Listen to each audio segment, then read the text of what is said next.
Good morning. You doing all right? We're in the home stretch, right?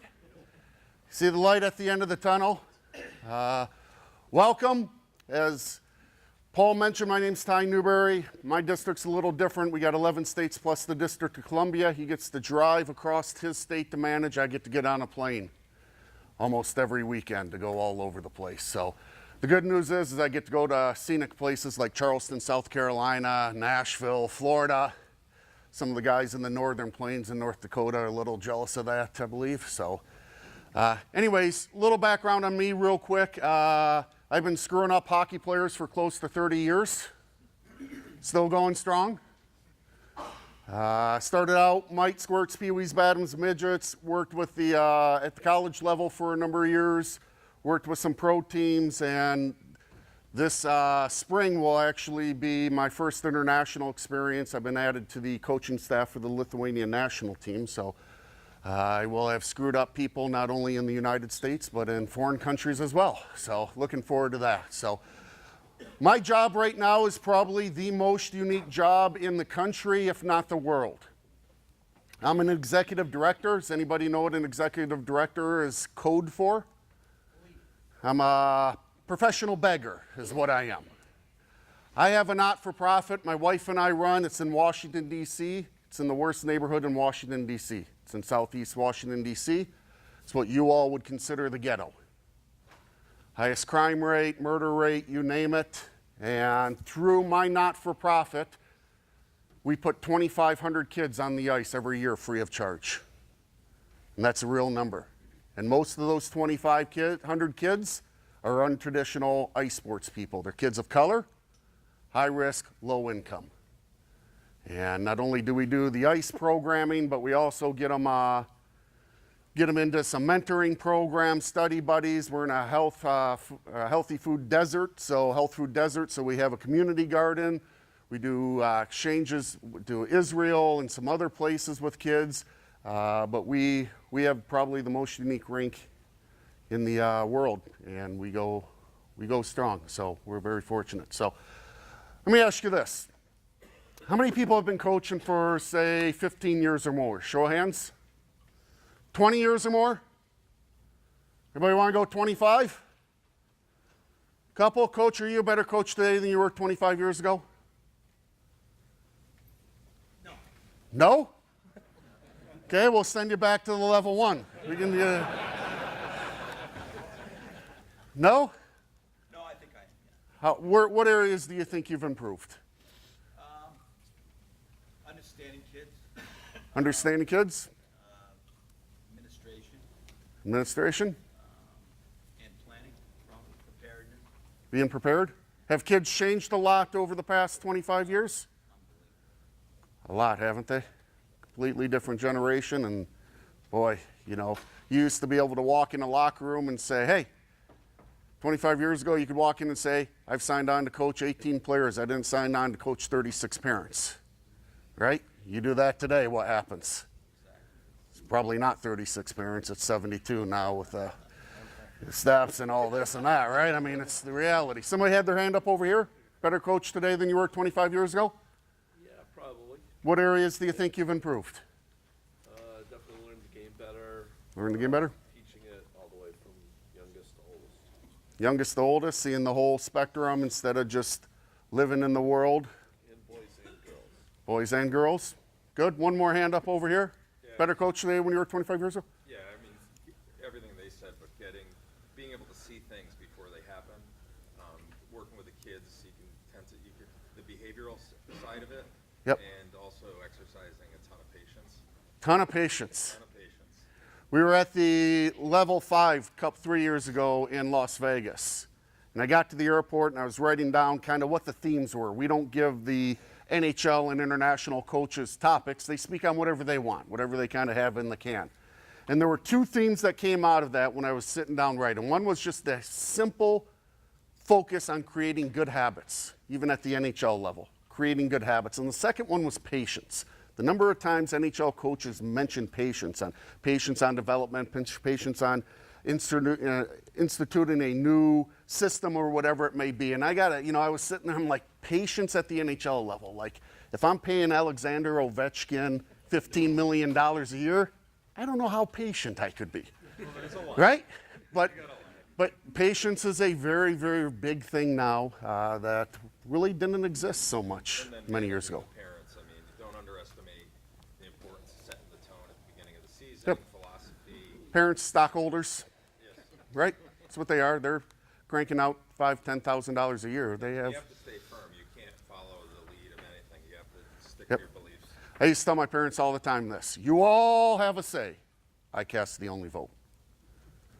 So, because you're always going to look at what you do for your child's best, and I'm going to look at for everybody. So, when I started coaching 25 plus years ago, there were no clinics that were mandatory.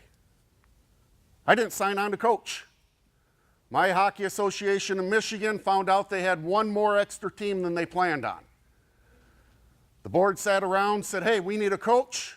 Who doesn't have a life in our organization? Hey, Ty, how about you take this team? So I was like, all right, I'm a coach. I'm a head coach. So the first thing I went and did, I bought a big whistle, made sure it was bigger than the assistant coaches. Chalkboard at that time, I was ready to go. And when I look back now, I'm actually embarrassed of the coach I was 30 years ago. Like, I can't believe, as I look back, people kept bringing their kids to the rink. Like, as far as I could tell, they hated their kids. Right? It was actually a form of child abuse, I believe, in the way that I handled myself, conducted myself, and worked with kids. So today, we're going to cover 26 many things that I wish somebody would have sat down and taught me early in my career, because it took me a long time to figure some of this out. And it's now, just today, when I shave in the morning, the guy looking back to me now looks more like a coach and less than a player. Anybody in here ADD or ADHD? Room full of liars? Okay, I'm glad we have to stress that. So we're not going to go too far down the rabbit hole on all of these. So if you kind of space out for a few minutes, okay, you can come back up for air a few minutes later and we'll be on a different letter. So here we go. You'll see how this goes here. A is for assistants. How many people in here are assistant coaches? How many of you feel underutilized? Okay, except for the guys sitting next to their head coaches, right? Hey, absolutely. This was me, right? I showed up, I planned the practice, I ran the drills, I timed the drills, I worked with all the kids, and all my assistant coaches did was move pucks. Right? Took me a long time to realize I was better served working with players one-on-one than I was organizing a practice. That's where my strength was.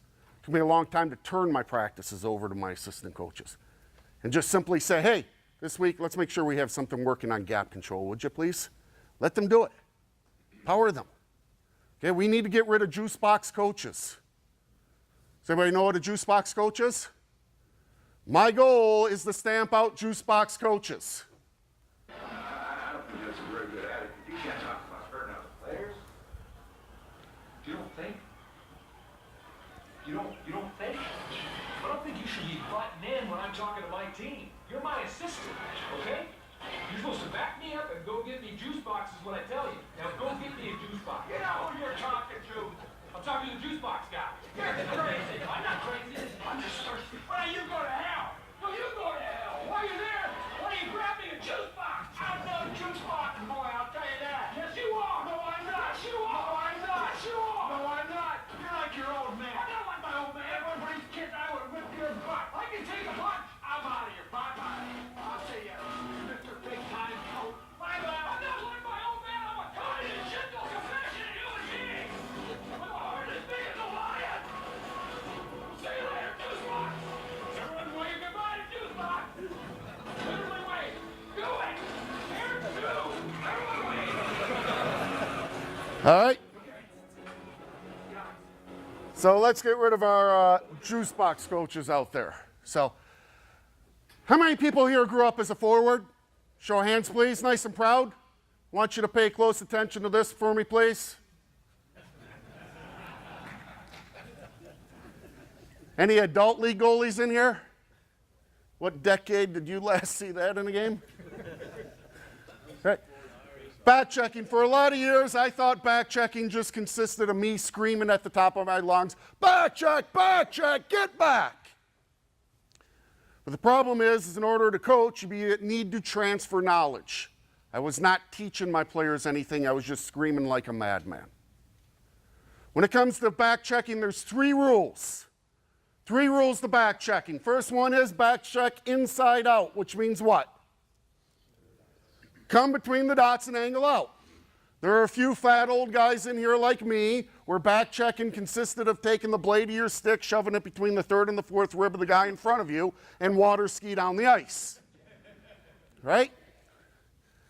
Mary Lemieux complained about that, so we got rid of that. Then we all became lumberjacks and just tried to break everybody's wrist on the way down, and now you can't even do that. So get to the middle 1/3 of the ice and angle out. Rule number 2, back check all the way to the goal crease. Have you ever seen a kid back check a man, back check a man, back check a man, gets to the blue line, and what happens? Lets him go. Lets him go. Why did that kid let him go? Thinks he's in his position. Because that little maggot did exactly what you said. Did exactly what you said. Kids are very literal. Frontal part of the lobe of the brain doesn't start developing fully until they're 14. You tell them to back check to the defensive zone. Did exactly what you said. Back check, back check, back check. Gets to the blue line. Who's he in charge of? The D. Who's lollygagging up the ice because nobody's going to pass to him. Lets that man go, and inevitably that man does what? Goes in, scores. The kid who let him go realizes, isn't aware, after he scores his goal and skates to the bench, what happens to that kid? What happens to him? You all make sure he's not going to sit for at least a period and a half because you're going to have a piece of his hiney. Right? You are going to chew him up one side and down the other.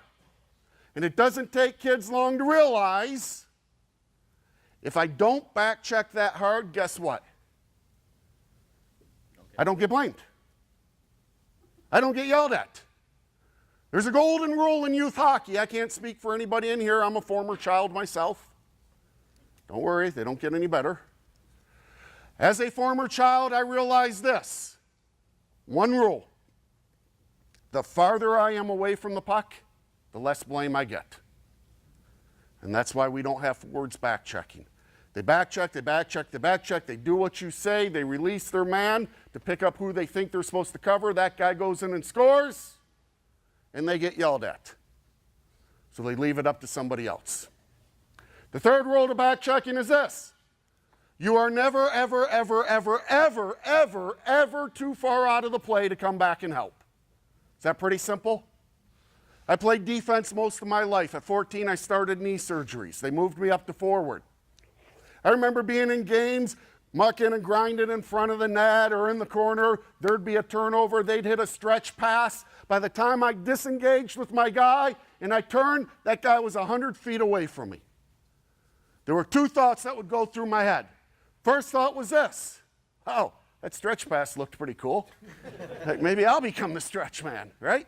But after the coach yelled at me enough to remind me that we never worked on that in practice, my next thought was disengage with the guy. He's skating 100 feet away.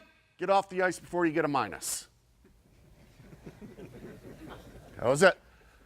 I asked my coach to put a recruiting tape together for me to send to some colleges. He put a whole tape of me skating as fast as I could to get off the ice before they scored a goal. As fast as he's seen me skate all season. I start teaching my players you need to go inside out, you back check all the way to the goal crease, and you're never too far out of the play. Now I'm transferring knowledge. Now they understand what the expectation is when it comes to back checking. Now they can perform these 3 things here. C is for coaching. Coaching is teaching. Teaching is communication. Communication is the ability to transfer knowledge. I'm going to say that again. Coaching is teaching. Teaching is communication, and communication is the ability to transfer knowledge. It's not what you know that matters, it's what the players have learned. How many people have played for a coach who knew the game but couldn't teach it? Probably your most miserable seasons, weren't they? You bag skated all the time because his frustration level went so high because he couldn't transfer that knowledge. I get asked all the time, what's the one thing I can do to become a better coach? I tell people, go to your local community college, go to your local universities, start taking communication courses. Start taking communication courses. You need to find a way to deliver the same message 18 different ways, because everybody learns different. As we said earlier, for some of us when we started, we could walk in that locker room, say, this is who I am, and you all need to figure it out because this is how I'm communicating. But today, to be a good coach, you need to be able to connect and communicate with each individual player. D is for details. There are a lot of coaches that get into details. I used to get down in the weed with details. I gave up on it. I think our game's way too fast. Way too fast. We pump kids with full of information and all sorts of details, and then we expect them to go out and just play hockey. Very, very difficult. We're going to do a simple exercise. Wake you all up a little bit here. I have one exercise that'll tell me if you should have been a forward, a defenseman, or a goaltender growing up. By one simple exercise. I want you to put your hands up this high for me, just like this for me, please. Everybody does it. Guys in the back, if you don't want to do it, we'll bring you up in front. Just like this. One exercise. This far away, please. When I say go, you put your hands together as quickly as you possibly can. Everybody got it? Understand? Deep breath. Got a couple people over here. Don't let me be the goalie. Don't let me be the goalie. Ready, set, go. You're no different than your players. Get your hands back up. When I say the word go, you put your hands together as quickly as you possibly can. Everybody understand? Simple? Ready, set. Found my goalies.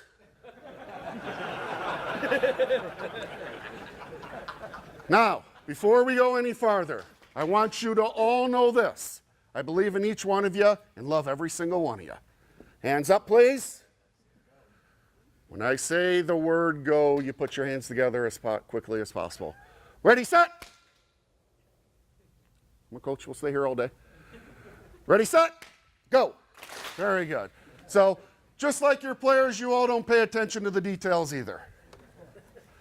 This is one here that's probably changed the most since I've gotten into the game of hockey and gotten into coaching.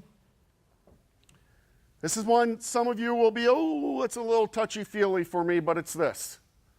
Self-esteem and self-image. Kids who feel good about themselves produce positive results. When I look back over my coaching career, the coaches who believed in me and sent me out on the ice thinking I could make a play, I played a lot better for than coaches who sent me on the ice afraid of making a mistake. Okay? Your job is to build kids up. Kids who feel good about themselves produce positive results. I'm going to show you a 90-second video. I know the video's a little, we'll see how it goes. This video is from my rink. I want you to listen to how the kids describe this. All right? Listen to how they describe it. It's figure skating, but it could be speed skating, it could be hockey, it could be anything.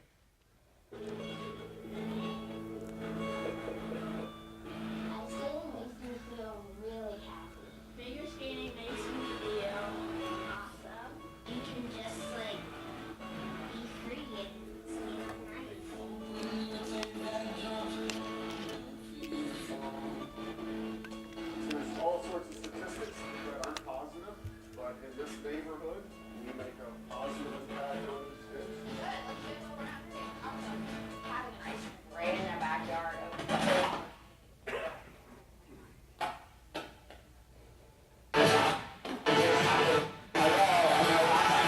All right, everybody get the gist of it? How was that? Good? Good. Anybody pick up anything that they said? How does it make them feel? How well did it? Awesome, great, fun. Like they're showing up excited. And what do we do as adults? Yeah, we suck up fun pretty quickly, don't we? David Hoff in Northern Plains, good friend of mine, he calls it the fun sponge. We can go in and just suck up fun everywhere it goes. But there was an important question that they asked the kids. And the question was this: how does it feel when you do this? And it wasn't until about the third or fourth time that I watched this video that it dawned on me. Because at my rink, I'm the, how's it going? How you doing? How was school today? And that was the rotation. So as 100 kids walked in the rink, I was, hey, how's it going? How you doing? How was school? Hey, how was it going? How's it going? Yeah, how was school? Boom, boom, boom. And what was the answers that I got? Good, fine. Geez, don't make eye contact. Right? But I started asking this question: how you feeling today? How did it feel when you made that play? Because kids understand feelings, do they not? Some have feelings just growing out of them. They're so sensitive with everything. They understand feelings. And it's their feelings. Their feelings can't be wrong. Can they? Can they? I walked in my rink first time, I thought, okay, switch, feeling guy. So I was sitting there and a couple of kids were goofing around. I said, hey, Chiquan, get over here. He walks over and he says, yeah, coach? And I said, hey, Chiquan, how you feeling today? And he went like this.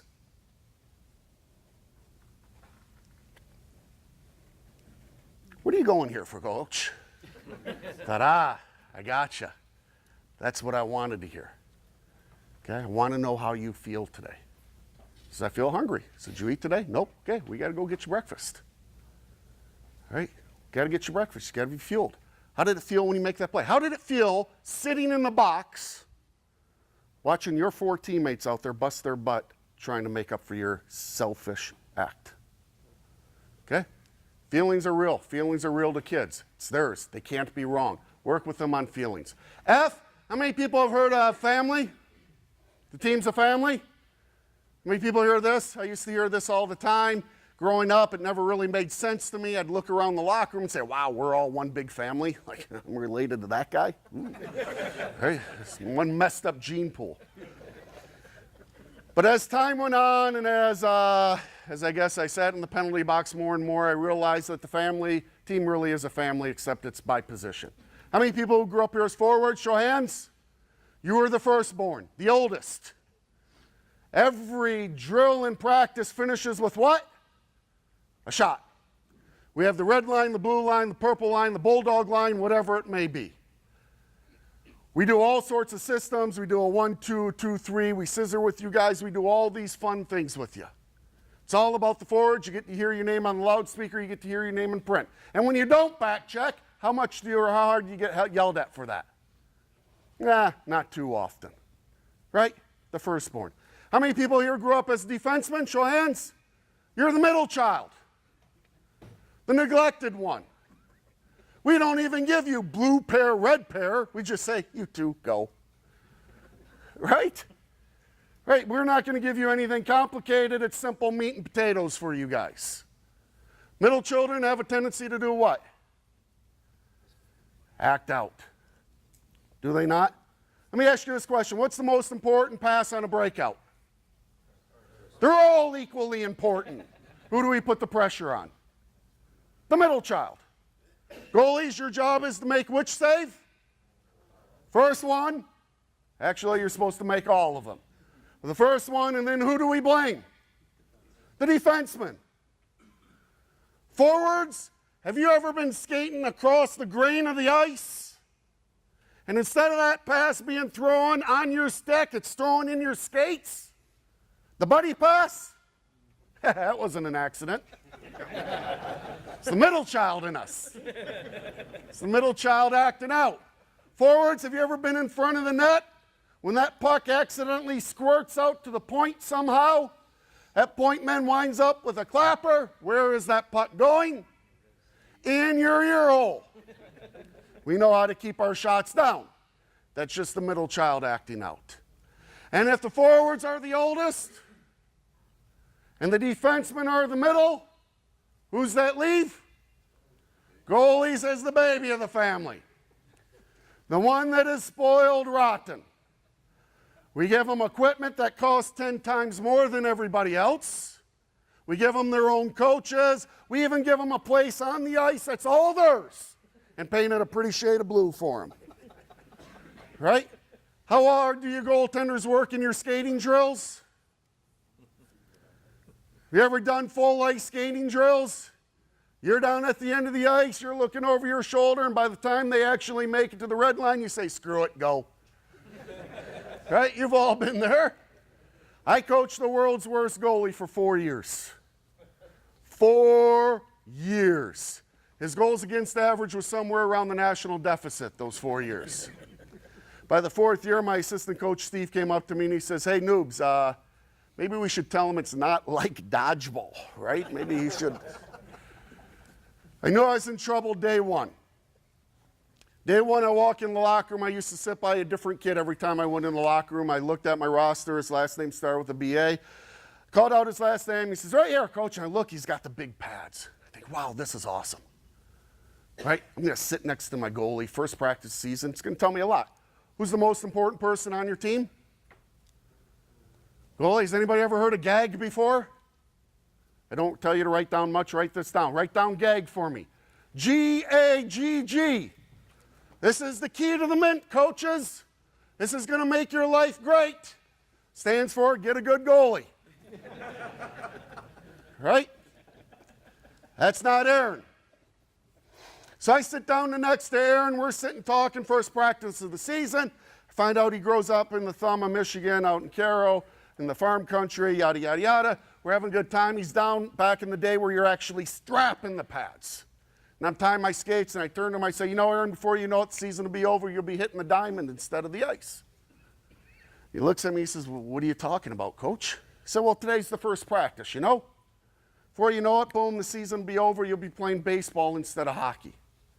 He says, coach, I don't play baseball. I think, what American-born kid doesn't play baseball? Right? Goalie, naturally, you're what? Catcher. I say to him, why don't you play baseball? He says, my dad won't let me. I said, why won't your dad let you? And he looks me right in the eye and he says, coach, dad says I have bad hand-eye coordination.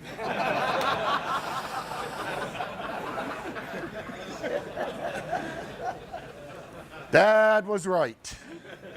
Anybody know what a drill wrecker is? What's a drill wrecker? Kid who does everything wrong every time, no matter what. Screws up every drill. And not only that, he's eager McBeaver. He's got to be the first guy in line too, right? If you say, all right, we're going to skate to the first blue line, you're going to stop to the left, that knucklehead is going to skate to the red line and stop to the right. Anybody ever have your goaltender be your drill wrecker? No? That was Aaron.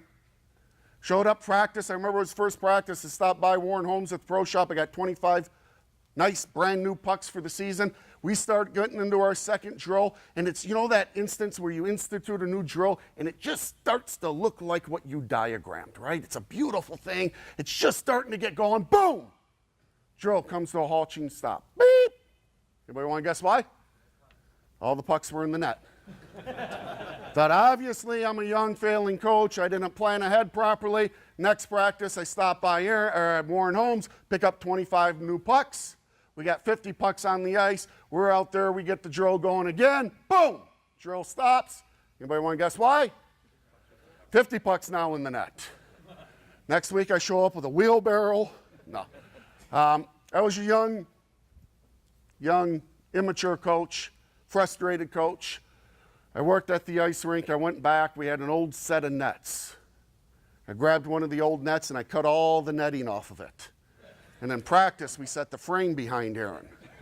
So he'd come by and shoot past them. You just pick the puck up along the boards. And then the puck never drilled. Believe me, it did wonders for his self-esteem. Right?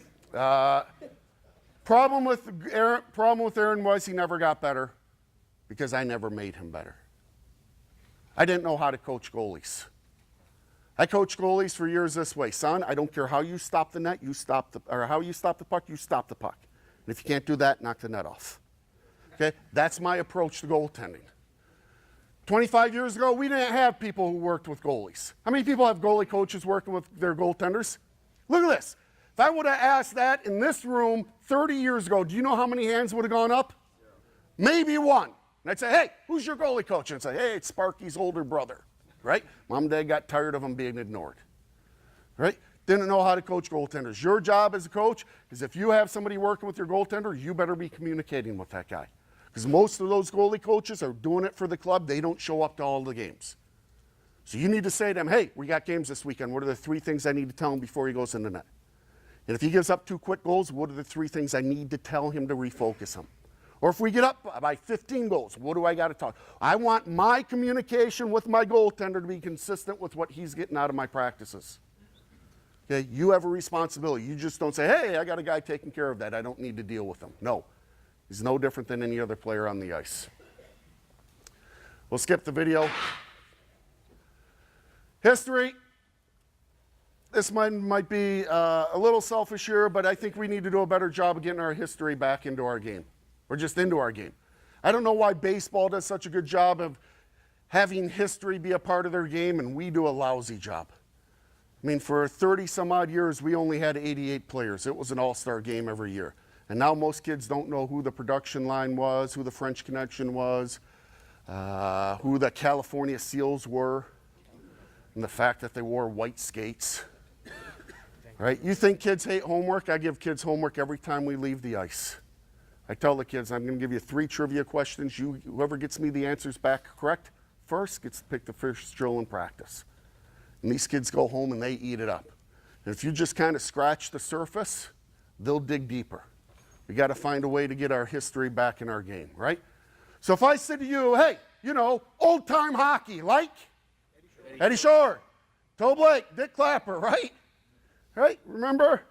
I want to win that championship tonight, but I want to win it clean. Okay? Even Reg Dunlop got those guys excited. All right, imprinting. What is imprinting? Any psychologists, psychiatrists out there? What is imprinting? What's that? Attachment. The best way I heard imprinting described to me was a counselor out of North Dakota. He said, you know, think back in the Roman eras where you had stone tablets. You grab a chisel, you grab a hammer, you hit it, and what did that chisel do to that stone? Left a mark. And if you hit it a second time, what happened? It went deeper. And there's no whiteout or no fill. Once it's in there, it's in there. You can't go back and take it out easily. Well, we imprint things on our players all the time. We have no idea. We're creating bad habits out of our players. How many times have you seen a kid go down the ice, shoot, the puck comes right out, and where's that kid?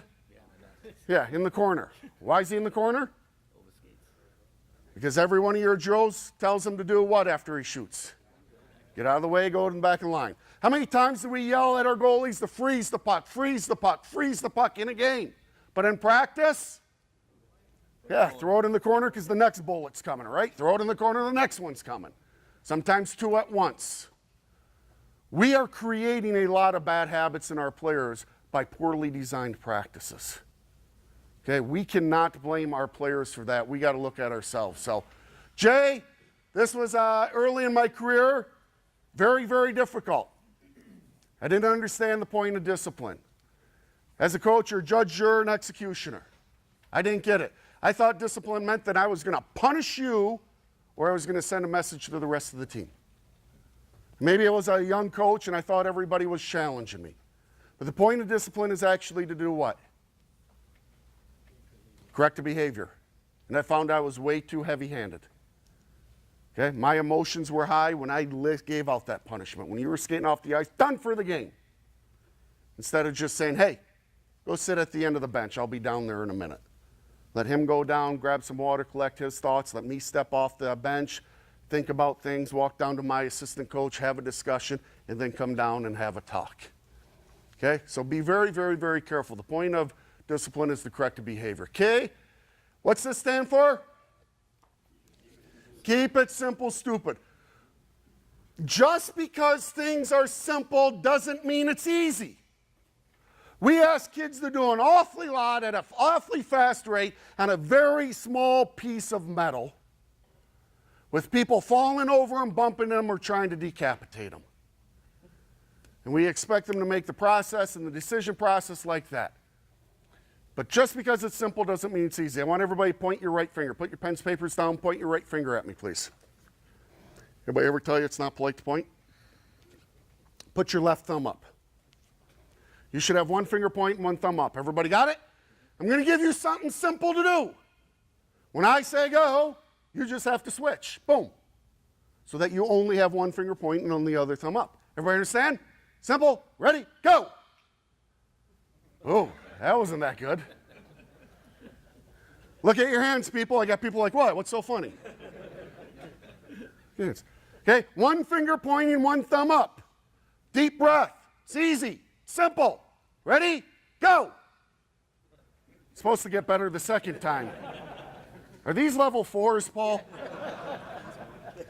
All right. Before we go any further, I want you all to know one thing. I believe in every single one of you, and I love you. Left finger pointing, right thumb up, right? Right? Focus. Go, go, go, go, go, go, go, go, go. Just like your players, you quit when it got hard too, huh? Right? Just because things are simple don't mean that it's easy for everybody. L, loading drills.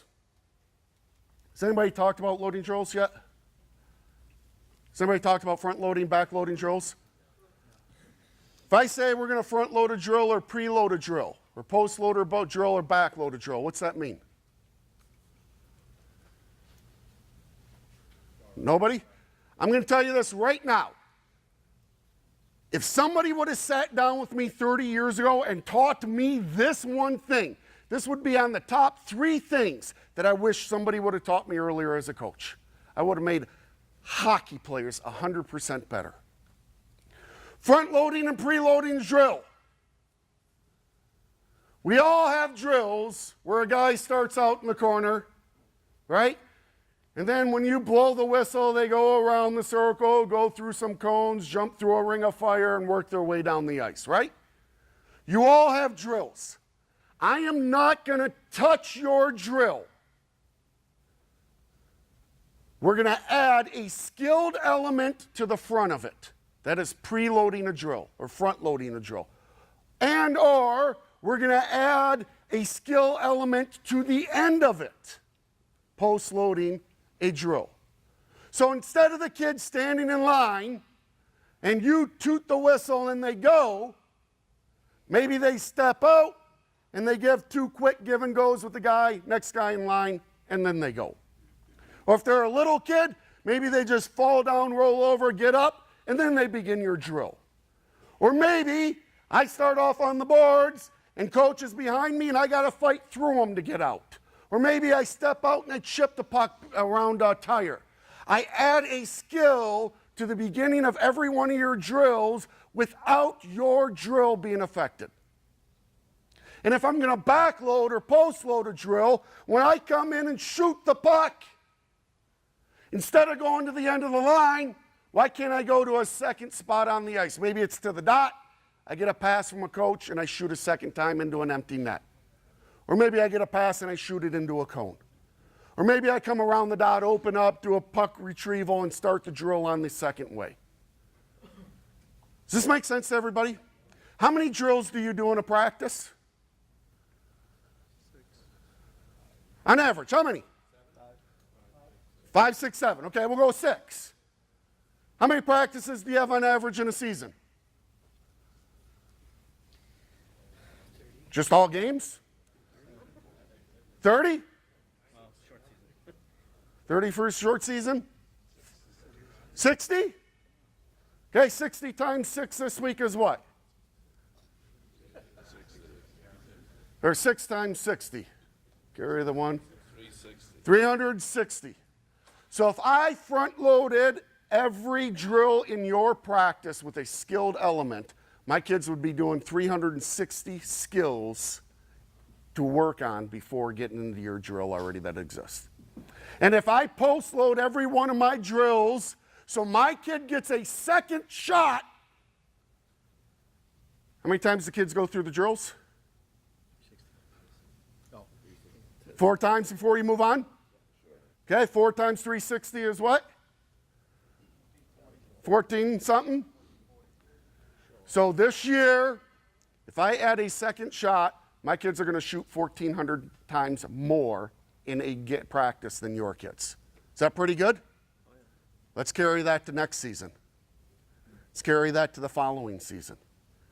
If somebody would have sat down and taught me what front loading and back loading drills were, my hockey players would be 100 billion times better over the number of seasons than they ever were just by me running my simple drills. M is for mistakes. We saw the fail harder video yesterday. You got to create an environment that encourages kids to make mistakes. It's the only way they're going to improve. N is nicknames. Again, this might be a touchy-feely thing, but you got to find a way to connect with every one of your players. You need to make them special to just you. I grew up playing, I had an older brother, I was noobs or little noobs, depending on if you knew my older brother or not. And one year I played for a guy by the name of Bob Cushion. Bob Cushion was a yeller, a screamer, a guy break his stick over the ice, grab you by the cage, and then you get in the lobby of the rink and he was a big teddy bear. Anybody have a coach like that? Right? And one day I went out on the ice and I had a pretty good game. I felt pretty good. And I remember coming in the locker room thinking, you know, who's going to get yelled at because I think today it's not going to be me. Right? I remember walking up. And I'm a hat guy. So everybody remember helmets, gloves off only. So we get in the locker room, helmets, gloves off only. I put my hat on, and it happened to be a Smokey the Bear hat. It's the 70s, so it's cool. Don't judge. So in comes Coach Cushion. Boom! The door opens. There's a big hush over the locker room. I'm still trying to figure out who's going to get yelled at. And I see him walking towards me, and I think, oh, my goodness, I had a great game. He's coming to yell at me. And he comes and he stands over me and he says, if you're going to play hockey like that, you better wear that damn hat every time I see you. You do not show up to practice. You do not show up with a game if you're not wearing that hat. You understand? That made you a hockey player today. You got that, Smokey? I was like, right? So I wore the Smokey the Bear hat out of the season, and for the whole season, he called me Smokey. And I know it sounds a little cheesy, but I tell you what, right now, that made me special. I was special only to him. To the rest of the world, I was somebody else, but to him, I was Smokey. And to this day, he's got dementia real bad right now, but up until a few years ago, when I'd pick up my phone call and there was a 989 area code and I'd hear on the other line, Smokey, I'd get chills. My bond with that coach was solely because he made me feel special. Come up with good nicknames, okay? Make sure they're good. I was out on the ice the other day, we were skating around, and I was out on the ice, guy Dave, and he says, hey, I was at your level 4, you're going to love, I got nicknames for everybody, it's going to be awesome, yeah, I listen to you. He goes on the ice, hey, 2 dogs on the nickel. You know, hey, boom, boom. And he turns and says, hey, how you doing today, Santa Claus? And the kid skates away. I'm like, ooh, Santa Claus? Like the kid ain't fat, he doesn't have a beard? Like, why did you come up with Santa Claus? He says, coaching him for 4 years. Believe me, he only shows up once a season for me, right? So, make sure they're good nicknames. OODA Loop. Anybody know what OODA Loop is? OODA Loop? Nobody's heard of it? No? Colonel Boyd, fighter pilot age, and Korean War came up with an OODA Loop process for fighter pilots. Observe, orient, decide, and act. Observe, orient, decide, and act. One of the biggest challenges we have, and that I always struggled with growing up, is this. As coaches, we need to teach players how to think. We only teach them what to think on every second they're on the ice.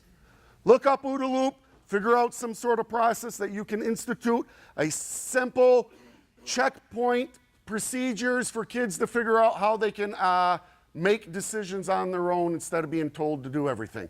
Pedagogy, what's pedagogy?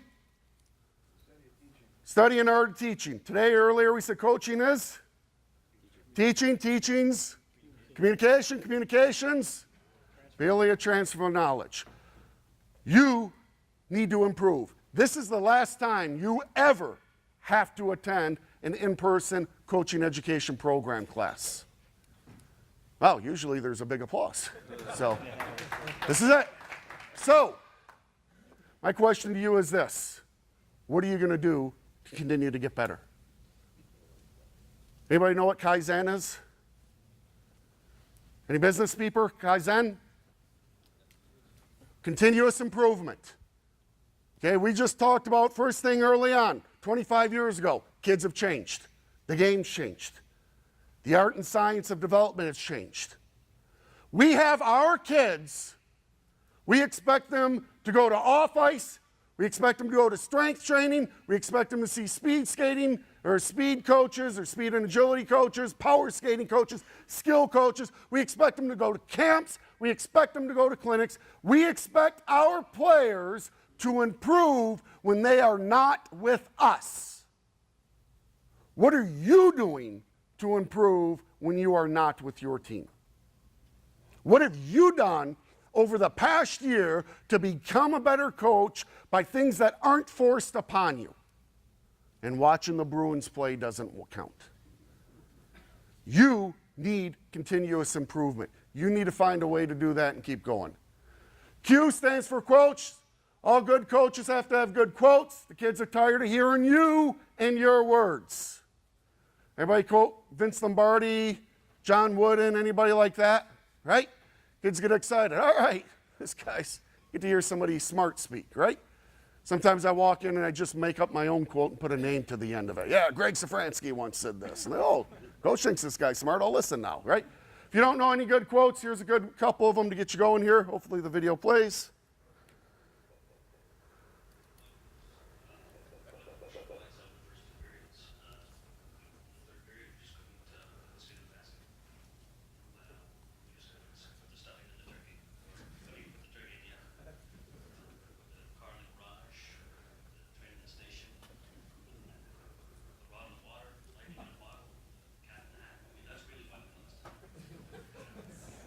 There you go. Hopefully you got a few of those written down. I said it a minute ago, the most important thing you have is the player-coach relationship. That is the most important thing you have.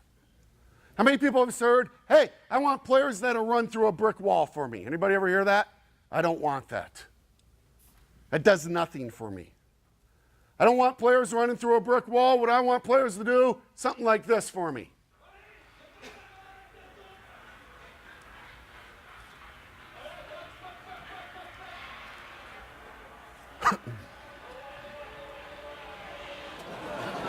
Okay?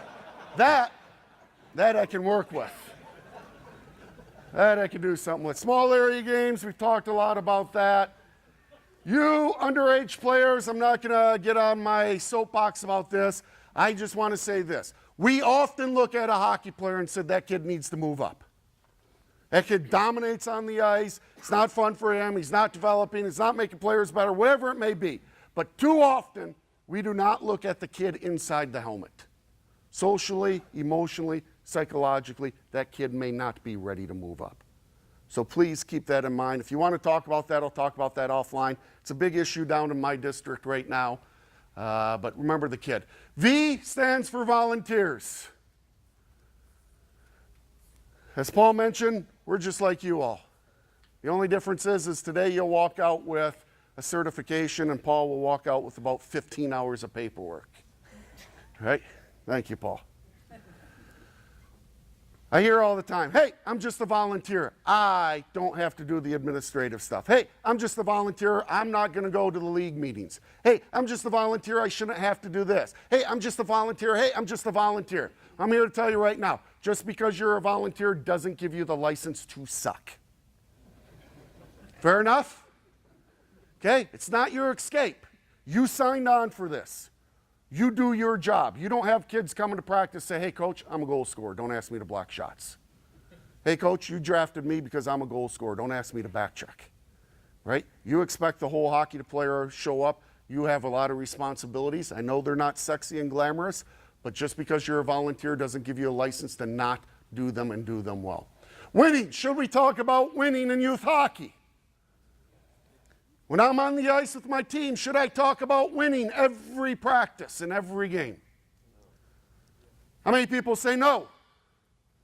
How many people say yes? And the rest of you are not falling for it, I see. I talk about winning every time I'm with my players. I stress the importance of winning. We are going to win. But how we are going to win is going to be the key. I'm talking about winning your race to a loose puck, winning body position, winning a face-off, winning things you can do and you can control.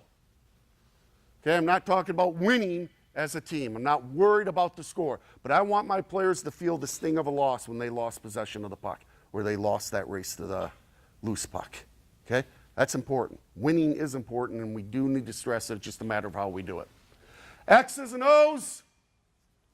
This is actually the boring part of our game. What's the last great system that revolutionized our game? Trap. Right? When was trap hockey?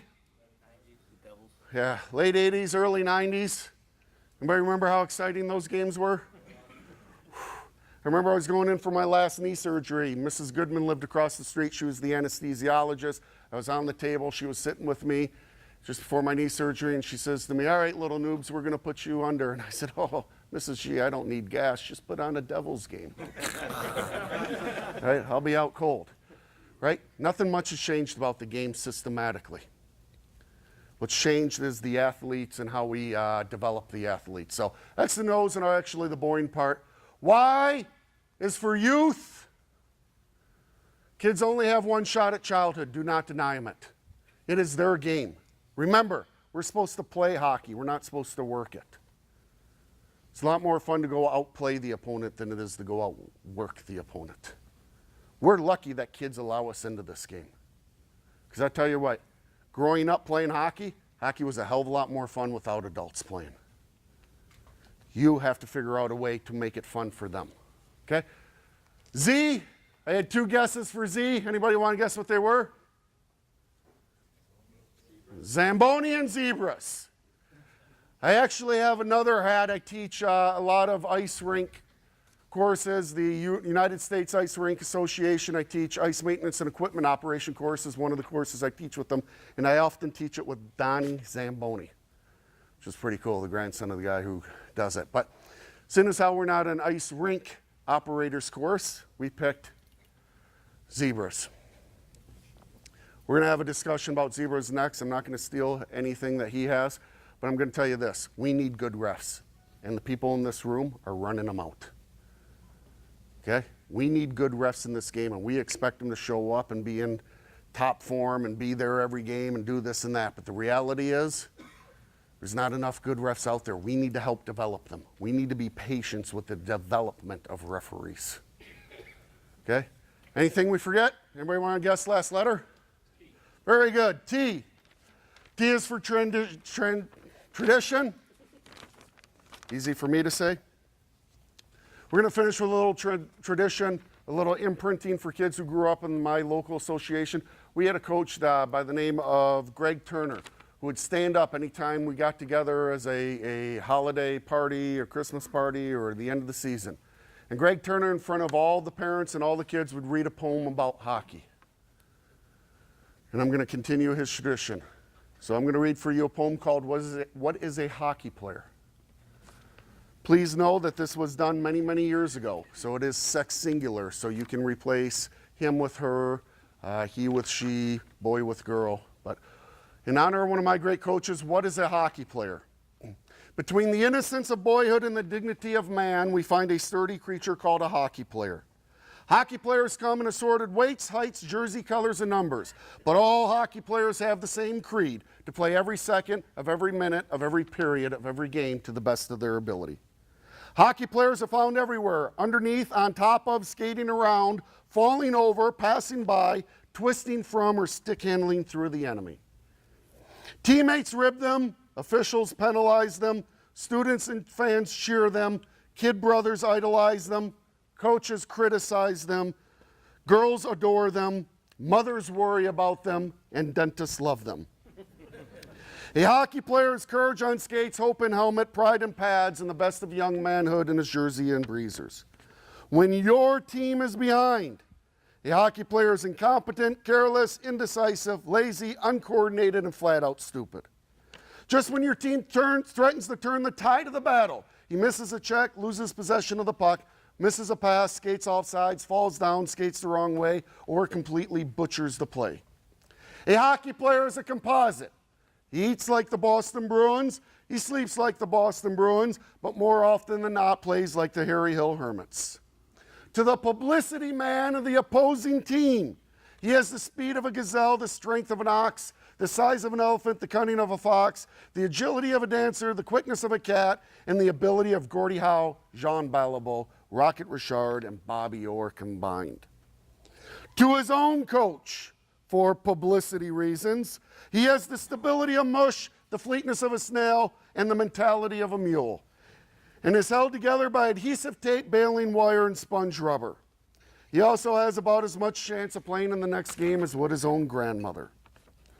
To a former member of a team, a hockey player is someone who will never shoot as hard, skate as fast, check as viciously, try as hard, fight as fiercely, score as many goals, or generate nearly the same amount of spirit as those particular members of the team.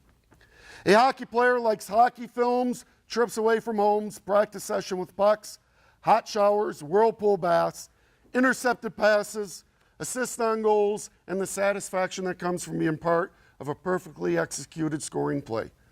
He isn't much for stops and starts, days when the ice thaws, after game compliments, taping, nor calisthenics. No one else looks so forward to October or so little to April. Nobody gets so much pleasure out of knocking down the enemy, beating the puck, or winning a faceoff. A hockey player is a wonderful creature. You can criticize him, but you can't discourage him. You can defeat his team, but you can't make him quit. You can get him out of a game, but you can't get him out of hockey. You might as well admit it, be you parent, coach, or fan. He is your personal representative on the ice, your symbol of fair and hard play. He may not be an All-American, but he is an example of our way of life. He is not judged for his race, not for his religion, not for his social standing, and not for his wealth, but by the democratic yardstick of how well he checks, skates, shoots, and sacrifices individual glory for the success of the team. He is a hardworking, untiring kid doing the best he can for his team, his school, his college, and his city. And when you come out of an arena grousing and feeling upset because your team lost, he can make you feel mighty ashamed with 2 words: we tried. And that's in honor of one of my great coaches. So with that, I want to say on behalf of all the snot-nosed kids and ungrateful parents who have no idea you guys have given up yet another weekend of your life for their kids, thank you for what you do. You guys are where the rubber meets the road. So, Paul, thank you.